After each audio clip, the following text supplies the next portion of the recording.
Today, my neighbor told me he saw my husband in London, crying in another woman's arms.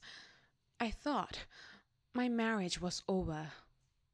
My name is Anna. I am 35 years old. I have been married to Daniel for 12 years now. Lately, I have not been feeling like myself.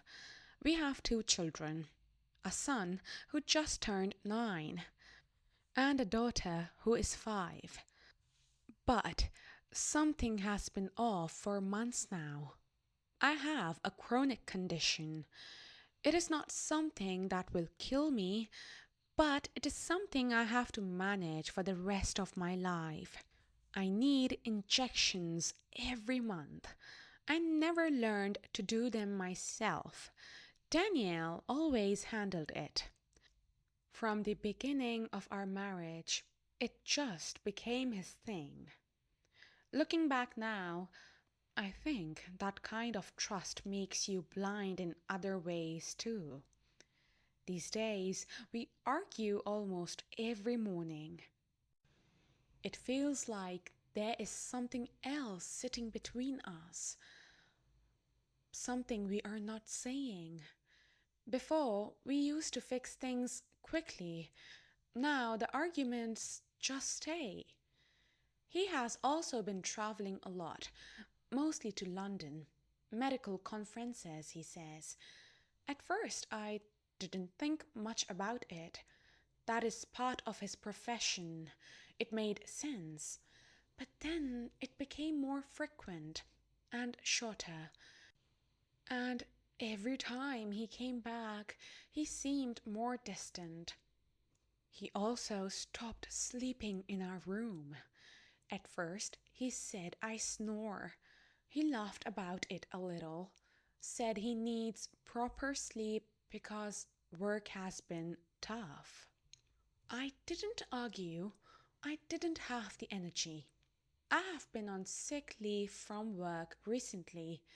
I am usually someone who never takes breaks. I like working. But lately, my body feels heavy all the time. I thought it was my condition getting worse, so I didn't question that either. Then came my son's birthday. Daniel promised he would be home by 5. He knew it mattered. Our son had been talking about it all week. We decorated the house, ordered his favorite cake. Everything was ready. By 6, he was not there. By 7, I stopped calling. By 8, people started leaving. My son tried to stay awake. He kept asking, "Is Dad coming?" I said yes. I kept saying yes. By 9:30, he fell asleep on the couch. Danielle walked in at 10. No rush, no panic, just tired. Something in me snapped. I don't even remember everything I said. I just remember the feeling, months of silence turning into noise. I started shouting. I asked him what kind of father he is, what kind of husband. He didn't react much at first. That made it worse. I started throwing dishes. Not at him exactly, just throwing. I remember the sound more than anything. The kids woke up. That is the part I regret the most. Daniel didn't shout back. He just stood there for a moment, then quietly picked up his keys and left. He went to his mother's house that night. The next morning felt empty. The house was quiet in a different way. I went outside just to breathe. That's when I saw Tom. He has been our neighbor for years. He is not someone who talks much, keeps to himself. He looked uncomfortable when he saw me, like he wasn't sure if he should say something. I asked him if everything was okay. He hesitated, then said, "I don't want to worry you, but I think something is wrong with Danielle." My stomach dropped immediately. I asked him what he meant. He said he had gone to London the previous week just for a day, and he saw Danielle there.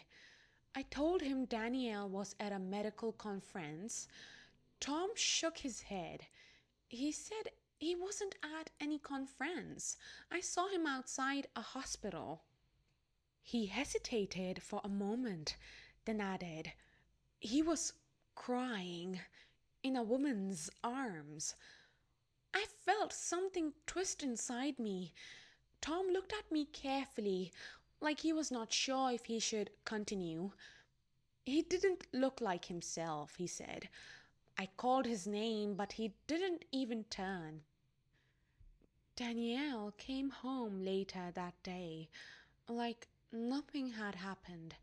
He asked about the kids, asked if everything was okay. He did not mention the argument, not even once. That felt worse than the argument itself. That night, I noticed something small.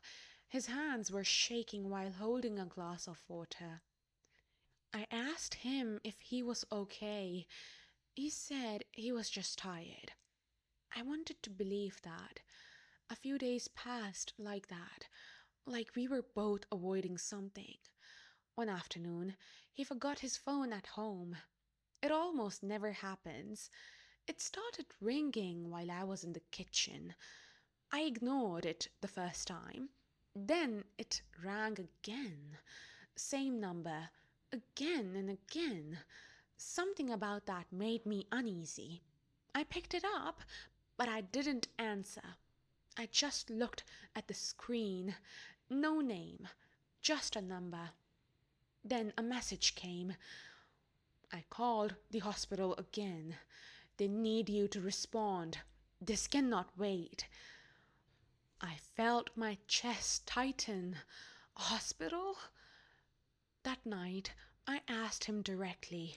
I told him Tom saw him in London, not at a conference, at a hospital, crying in another woman's arms. For a moment, he didn't react. Then he sat down, slowly, like he had been expecting this moment. He looked tired, not physically, something deeper. He said, I didn't tell you because I didn't want to bring it into our home. He told me her name was Lisa, her ex, from before me. I had heard the name once or twice over the years. It never meant anything until now. She had been sick for a while. She reached out to him months ago. He said she didn't have anyone else she trusted. I asked him why he didn't tell me. He said he thought it would be temporary. And maybe he didn't want to explain something he didn't fully understand himself. So he started going to London, not for conferences, for her, to talk to doctors, to help with decisions, to be there. I asked him if he still loved her. He didn't answer immediately. Then silence said more than anything. Then he said it wasn't about love like that. I didn't push it.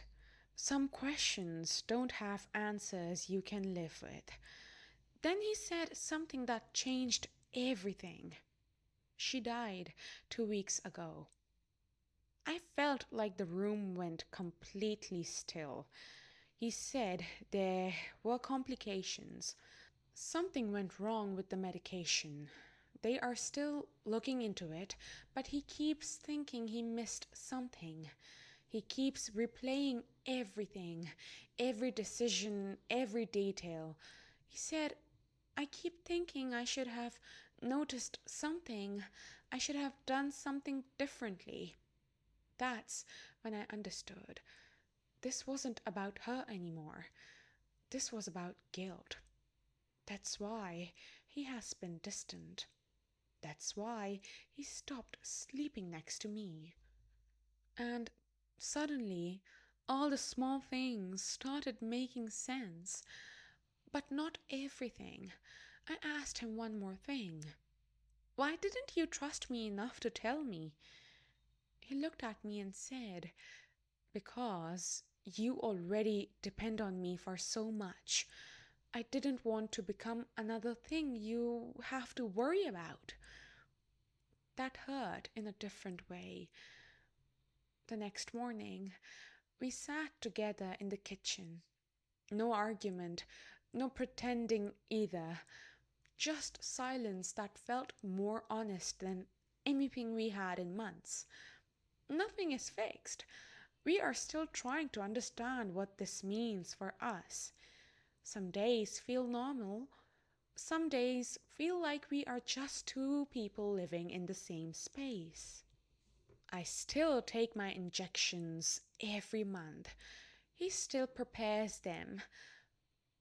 But now I watch more closely, not because I don't trust him, but because I realize how much I never questioned before.